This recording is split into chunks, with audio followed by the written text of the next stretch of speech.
for Edmonton-Strathcona.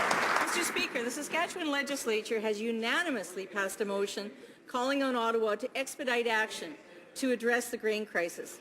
The Premier of Saskatchewan has called for the intervention of the federal government, stating that, in quotes, "We are at the point of last resort."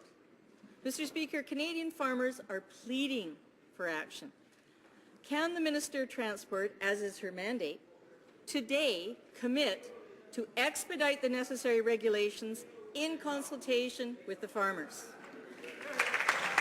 The Honourable Minister of Agriculture. Mr. Speaker, this government is in constant consultation with producers in Western Canada. We're also in good consultations with the provinces.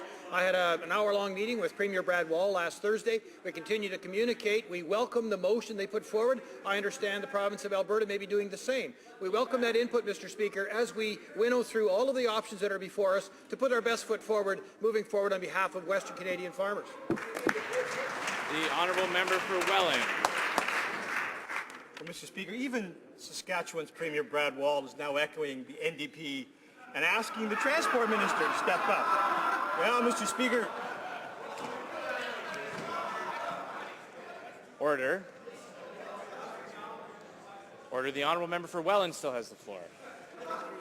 Well, Mr. Speaker, I'm not sure why they would laugh at the Premier of Saskatchewan, but that's their choice. But clearly, what farmers in Saskatchewan still haven't been able to sell last year's crop because rail companies won't take it to market. So when will the Minister of Transport listen to Western farmers and to the Western premiers and introduce rules to fix this, or are the Conservatives simply going to have another meeting just like the one that the Minister of Agriculture suggested we'll do again? One more meeting. Actions required. When will they take it?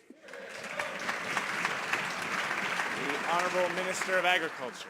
Well, Mr. Speaker, we continue to work with all parties involved in the Western Canadian grain movement, the whole supply chain.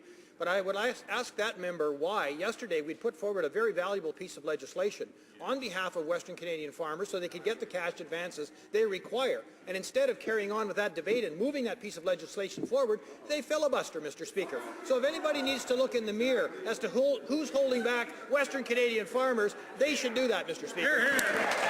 The Honourable Member